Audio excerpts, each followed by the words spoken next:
berarti tidur kita tidak dinilai ibadah oleh Allah Subhanahu wa taala. Padahal tidur itu waktunya lama, 6 jam, 8 jam.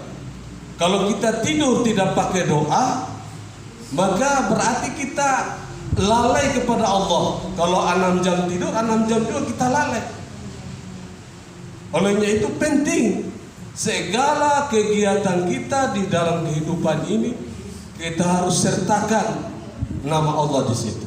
Atau tidak mungkin ada suami kita yang berangkat kemana, dalam hati saja, ya Allah saya titip suami saya, ya Allah saya titip suami saya, selamatkan dia.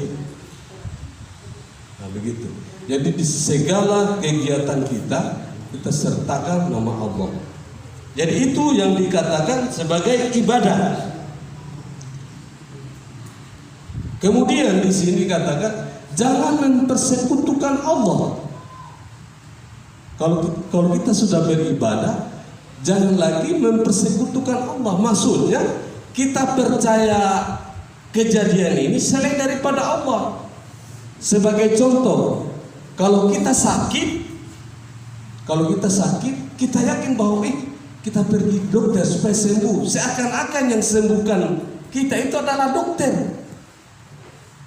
Padahal lihatnya adalah, ya Allah, ini perintahmu bahwa kalau kita sakit berobat, maka saya cari ahlinya. Ahlinya siapa? Dokter. Mudah-mudahan melalui dokter ini anak saya sembuh. Jadi seperti itu, Ibu. Olehnya itu di dalam beribadah ini kita harus hati-hati.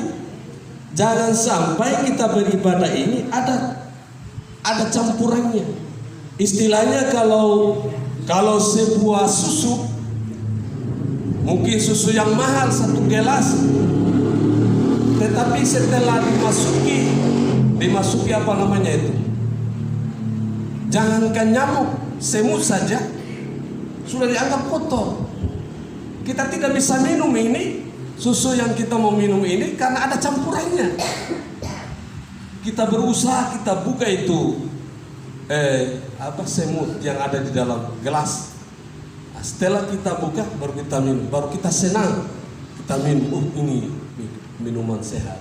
Tapi masih ada campurannya, maka sekalipun minuman mahal kita tidak akan berani minum. Kenapa? Ada campurannya. Olehnya itu ibadah ini penting. Jangan sampai ada campurannya. Sebagai contoh, kalau kita sedekah, kan kadang-kadang kita ini sedekah kecuali dilihat orang baru sedekah.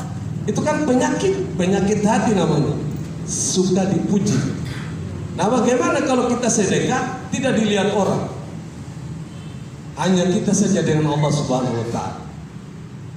Nah itu ibadah yang murni namanya.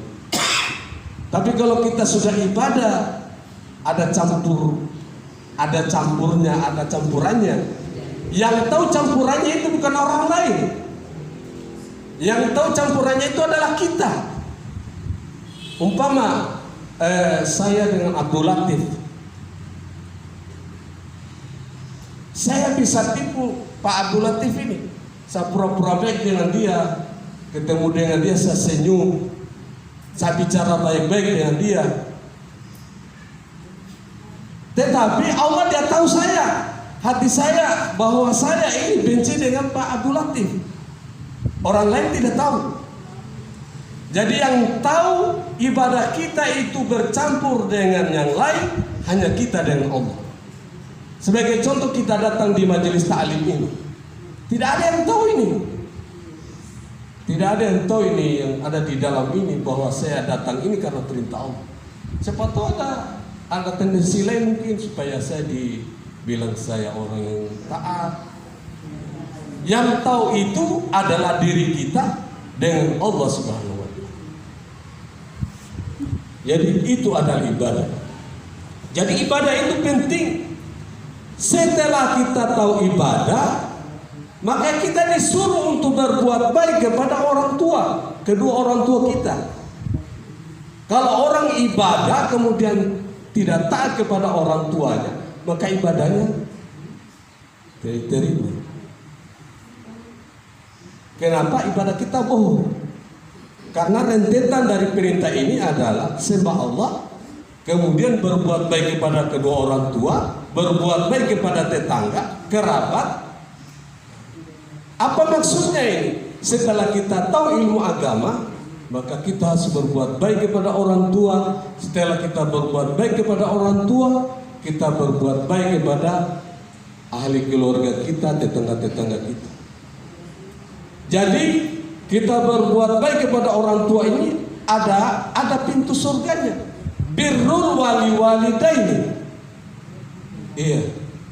Ada seorang sahabat, dia tidak ada hafal Qur'annya, tidak ada. Dia bukan ahli sholat tahajud, bukan. Tetapi Rasulullah dia suruh Sayyidina Umar dengan Abu Bakar pergi ketemu di orang.